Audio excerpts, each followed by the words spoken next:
दुश्मन कौन है?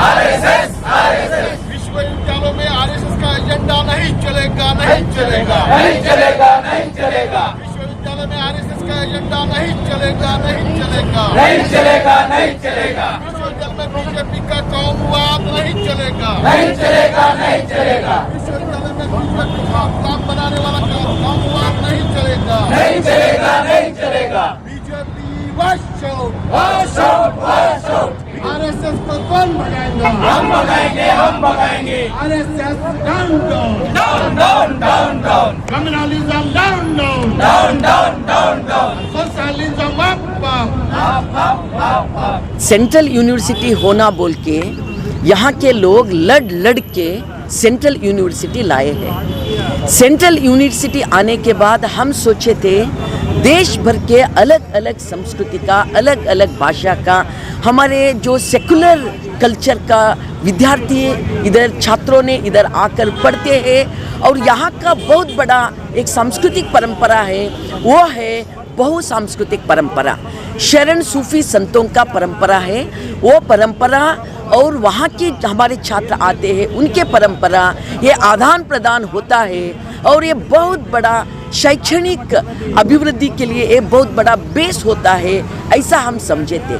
मगर स्टूडेंट्स तो अलग अलग राज्यों से आए हैं और स्टूडेंट्स बहुत अच्छे हैं, अच्छा पढ़ना चाहते हैं और वो गौरव करते हैं हमारे यहाँ का बहुसांस्कृतिक शरण सूफी संत परंपरा को। मगर पिछले 5, 6, 7 साल से गुलबर्गा सेंट्रल यूनिवर्सिटी में आरएसएस शुरू हुआ है।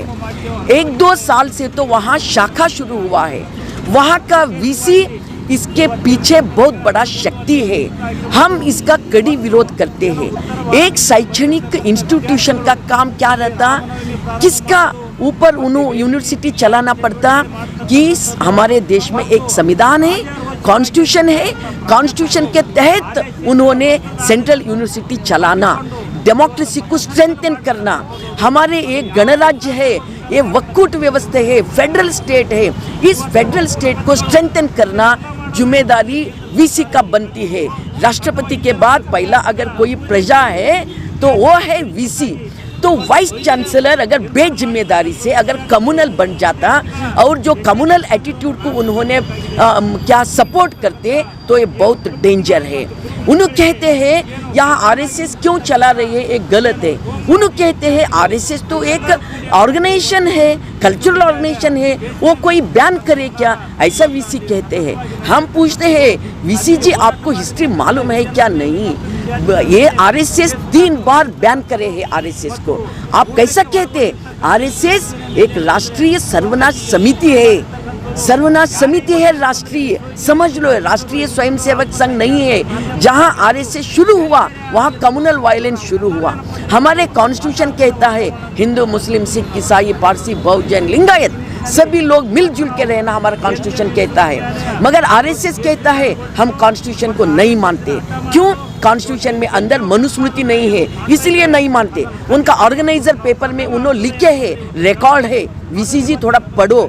आप वहाँ छात्रों के खिलाफ काम कर रहे, छात्रों में कुछ प्रॉब्लम आया तो बाहर का पुलिस को बुलाते, छात्रों के ऊपर आप केस करते और महिला जो गर्ल स्टूडेंट्स है उनके ऊपर केस करते और उनको यूनिवर्सिटी से हकालते।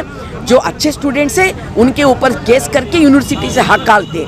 आपका जिम्मेदारी क्या है? अगर वीसी छोटे मोटे बात के लिए बाहर का पुलिस बुलाते तो आप एडमिनिस्ट्रेशन कैसा करते, कैसा इतना बड़ा यूनिवर्सिटी चलाते? कुछ उत्तर दे दो लोगों को। हमारे एरिया गुलबर्गा स्पेशली ख्वाजा बंदे नवाज डेसुदराज पहला बहुत बड़ा सूफी यहाँ आए सो है और इतना सूफी परंपरा है इधर, और शरणबसप्पा अप्पा का मंदिर है। सब मिलजुल के रहते, हम मिलजुल के रहते। आपके यूनिवर्सिटी यहाँ आने के बाद इसमें आप फूट डालते। कौन होते हैं आप कहाँ से भी आए होंगे, मगर इस भारत देश से आए हैं ना। आपको कौन हक दिया है यहाँ आरएसएस को चलाने के लिए, कम्युनल एटीट्यूड को बढ़ाने के लिए? कौन आपको हक दिया है? ये 3 प्रोफेसर्स ने वो गणवेशधारी होकर उन्हें सोशल मीडिया में अपलोड करते हैं और वहाँ का रजिस्ट्रार कहते हैं कि ये हमारे यूनिवर्सिटी का नाम खराब कर रहे हैं। वो कहीं तो करे होंगे, कहीं भी करे होंगे, मगर एक यूनिवर्सिटी का प्रोफेसर होके किसी एक ऑर्गेनाइजेशन को मेंबर नहीं होना, ये रूल है क्या? नहीं।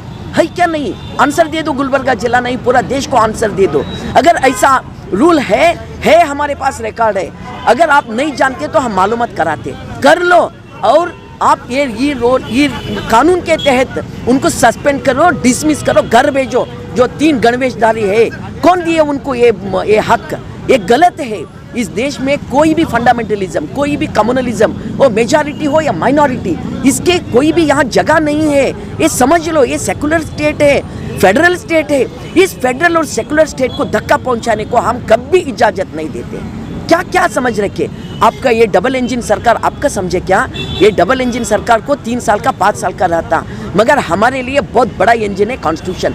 वो कॉन्स्टिट्यूशन के ऊपर आप चलाओ, यूनिवर्सिटी नहीं होता तो घर जाओ, ये कहने के लिए हम आज यहाँ बैठे हैं। सोशल, सेक्युलर और प्रोग्रेसिव ऑर्गेनाइजेशंस और पॉलिटिकल पार्टीज मिलकर कॉलेज में, यूनिवर्सिटीज़ में जो फैसिस्ट आइडियोलॉजी का, जो सैफ्रनाइजेशन ऑफ एजुकेशन का जो एजेंडा है, उसके ख़िलाफ़ हम सब मिलकर प्रोटेस्ट कर रहे हैं। ख़ासकर जो सेंट्रल यूनिवर्सिटी में जो एक एजेंडा के तहत वहाँ के स्टूडेंट्स को और वहाँ पर जो काम करने वाले जो लेक्चरर्स हैं, टीचर्स हैं, फैकल्टीज़ हैं, उनको पिन पॉइंट कर उनको आइडियोलॉजिकली फाइंड आउट कर उनके ऊपर जो जुल्म कर रहे हैं, उसके ख़िलाफ़ हम लोग प्रोटेस्ट कर रहे हैं। हम देखते हैं कि सेंट्रल कॉलेज में, सेंट्रल यूनिवर्सिटी में ऑर्गेनाइज तरीके से आरएसएस के प्रोग्राम्स हो रहे हैं, आरएसएस द्वारा ऑर्गेनाइज परेड्स हो रहे हैं। इसके ख़िलाफ़ हम लोग आज प्रोटेस्ट कर रहे हैं।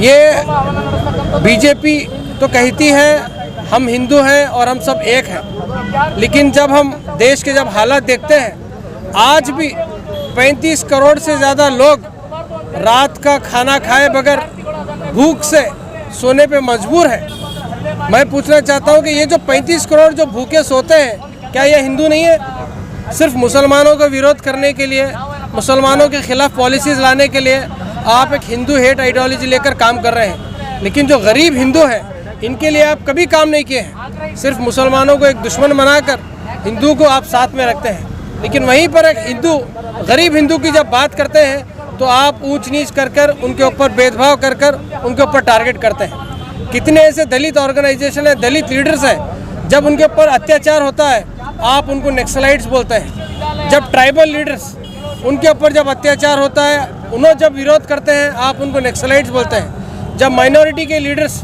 उनके ऊपर जब आप अत्याचार करते हैं, जब वो लोग आपके खिलाफ प्रोटेस्ट करते हैं, आप उनको आतंकवादी कहते हैं। तो इस तरह की जो आइडियोलॉजी देश में नहीं चलेगी।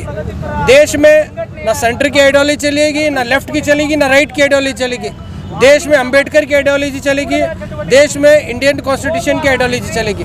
आज गुलबर्गा में सब प्रोग्रेसिव लीडर्स आज जमा होने का यही मकसद है कि जो स्कूल में सैफ्रनाइजेशन ऑफ एजुकेशन है, इसके खिलाफ हम सब एकजुट होकर हम सबको काम करना है।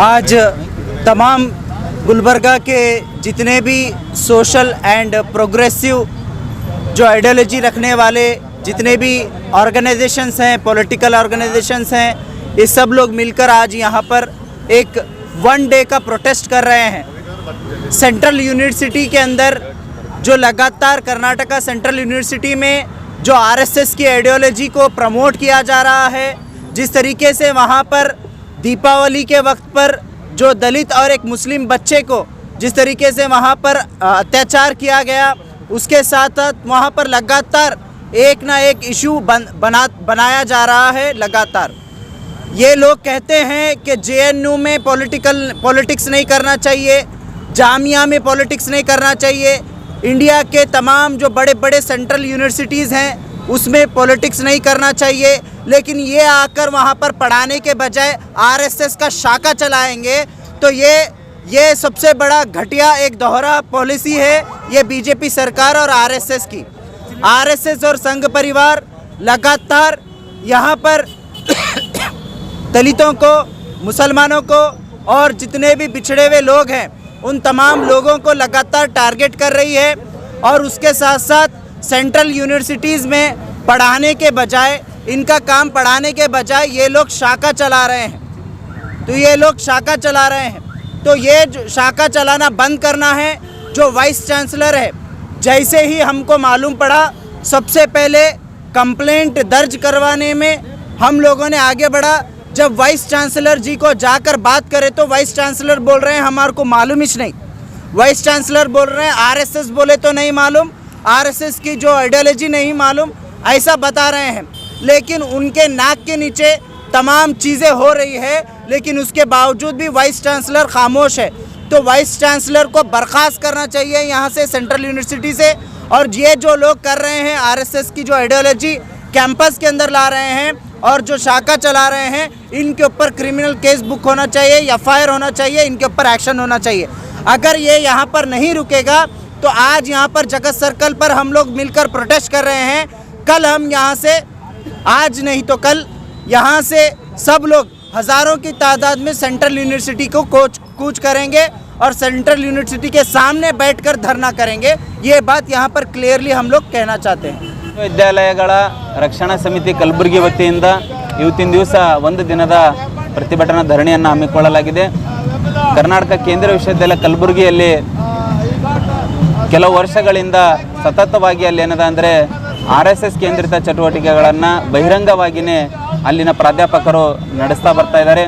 ಅಲ್ಲಿರ್ತಕ್ಕಂತಹ ಹಿಂದುಳಿದ ಮತ್ತು ಅಲ್ಪಸಂಖ್ಯಾತ ಹಾಗೂ SC/ST ವಿದ್ಯಾರ್ಥಿಗಳ ಮೇಲೆ ನಿರಂತರವಾಗಿರ್ತಕ್ಕಂತಹ ಅನ್ಯಾಯ, ಅತ್ಯಾಚಾರ, ದೌರ್ಜನ್ಯಗಳನ್ನು ಮಾಡ್ತಾ ಬರ್ತಾ ಇದ್ದಾರೆ.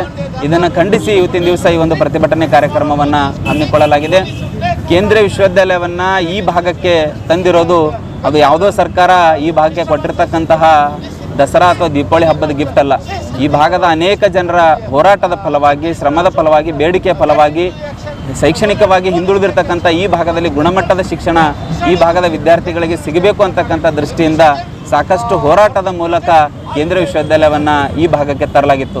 ಆದರೆ ಅಲ್ಲಿರ್ತಕ್ಕಂತಹ ಆಯ್ಕೆ ಆಗ್ತಕ್ಕಂತಹ ವಿಶ್ವವಿದ್ಯಾಲಯದ ಕುಲಪತಿಗಳಾಗಿರ್ಬೋದು, ಪ್ರಾಧ್ಯಾಪಕರುಗಳಾಗಿರ್ಬೋದು, ಅವರೆಲ್ಲರೂ ಕೂಡ ಜಾತಿವಾದಿ ಮನಸ್ಥಿತಿಯಿಂದ ತಮ್ಮ ಆಡಳಿತವನ್ನು ನಡೆಸ್ತಾ ಬರ್ತಾ ಇದ್ದಾರೆ.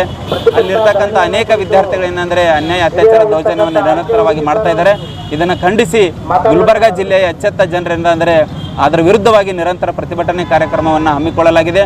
ಮುಂಬರ್ತಕ್ಕಂಥ ದಿನಗಳಲ್ಲಿ ಸರ್ಕಾರ ಎಚ್ಚೆತ್ತು ಅಲ್ಲಿರ್ತಕ್ಕಂಥ ಪ್ರಾಧ್ಯಾಪಕರಿಗೆ ಮತ್ತು ಕುಲಪತಿಗಳಿಗೆ ತಾಕೀತು ಮಾಡದೇ ಇದ್ದರೆ, ಈ ಚಟುವಟಿಕೆಗಳನ್ನು ನಿಲ್ಲಿಸದೆ ಹೋದರೆ ಮುಂಬರ್ತಕ್ಕಂಥ ದಿನಗಳಲ್ಲಿ ನಾವು ಕೇಂದ್ರೀಯ ವಿಶ್ವವಿದ್ಯಾಲಯಕ್ಕೆ ಮುತ್ತಿಗೆ ಹಾಕ್ತಕ್ಕಂಥ ಕಾರ್ಯಕ್ರಮವನ್ನು ರೂಪಿಸೋದು ಅನಿವಾರ್ಯವಾಗ್ತದೆ.